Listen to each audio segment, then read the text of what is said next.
Are you tired of wrestling with complex prompt engineering just to get your AI assistant up and running? What if you could skip the learning curve and activate your AI assistant boss mode instantly? Stick around because we're about to reveal a game changer for your business. Introducing SpeedToLead's new prompt builder. Forget about complex prompting and the frustration of trial and error. With our revolutionary prompt builder, you can instantly create high-performance AI assistants tailored to your or your client's needs instantly with just filling in a few blanks. Get your AI assistant up and running in minutes. No guessing, no more bad-performing bots. Let's dive in. You just have to fill in these blanks and then select the options that you want. Click Build Assistant, and then our Ninja Chief Prompt Engineer takes over and crafts you a premium, top-notch prompt for your AI assistant.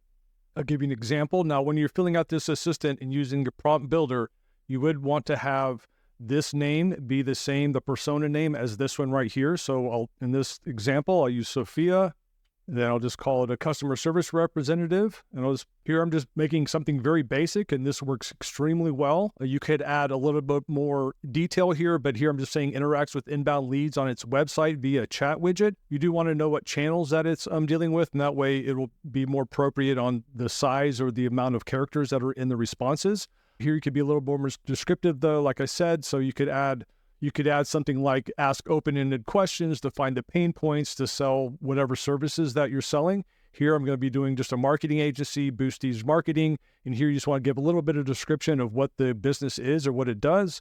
And here a digital marketing agency that focuses on family law firms.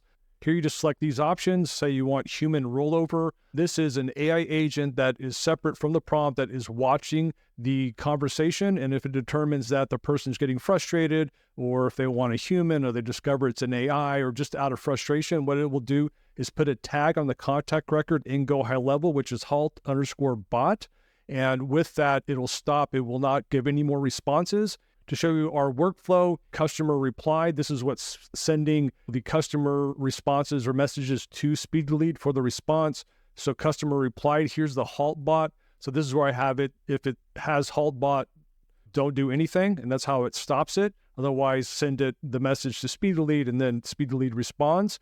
What I also have, though, is human takeover workflow here. This is if that contact is tagged with halt_bot, it sends me an SMS letting me know that I need to jump on that conversation, and then I know right away, I jump on the conversation and start interacting.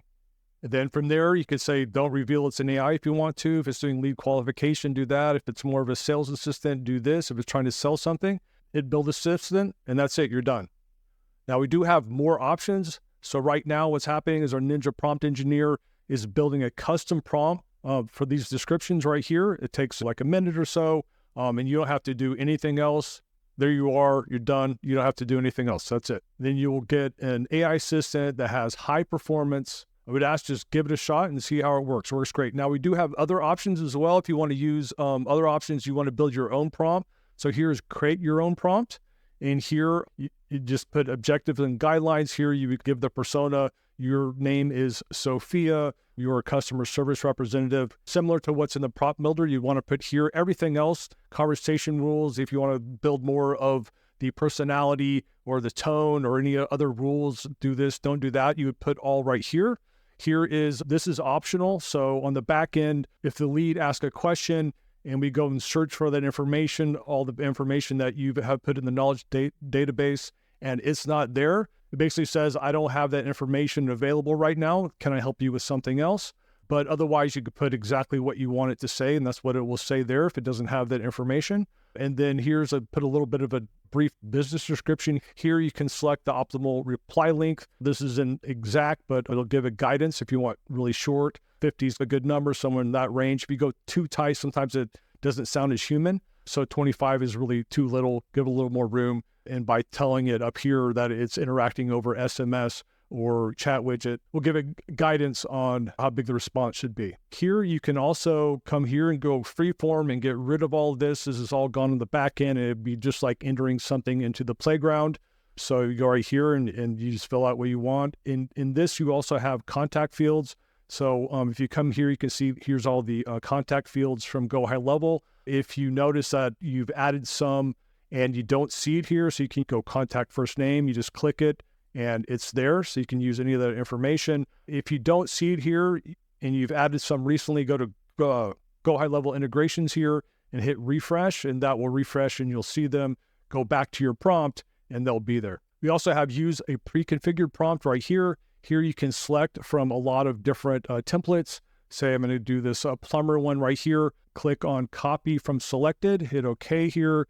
You'll see it populate in these fields. You can use these to look through those and see what a good prompt looks like. You can also build your own prompts. If you go back to dashboards, there's a template there. You can input templates there and save it there to be used in a number of different ways with the inbound and outbound self-selling AI, for example. Here's the rest of the same fields, and then you would just click save when you're done, and it's ready to go. Now, if you're wanting it to ask a series of questions, you would not do that here. You would do that within GoPilot. GoPilot is made to ask a series of questions or to qualify leads. Just give you a brief example. I'll be going over this in detail in another video. It is all just drag and drop. So you just start off by pulling in your first goal qualification or question. If you double click on that, you'll see here, this is for you to explain to an AI agent that is watching the conversation on the answer that you're looking for to determine if the lead answered the question. Here is where you would put the question, go like that. How old is your roof? A solar question.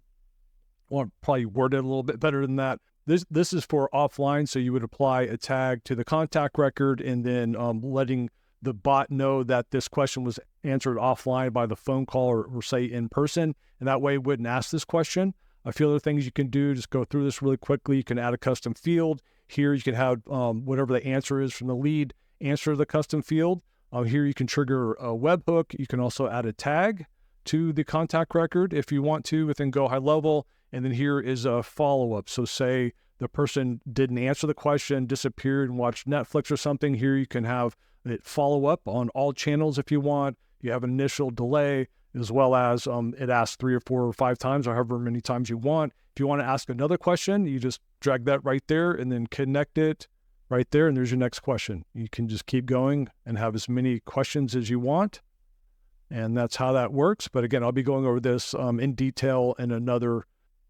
Then if you're wanting this to also set appointments, you would go into appointments here. Again, I'll be going over each one of these in a different video, but here you just enable appointments, then select the calendar, and then you're done. I'll see you in the next video.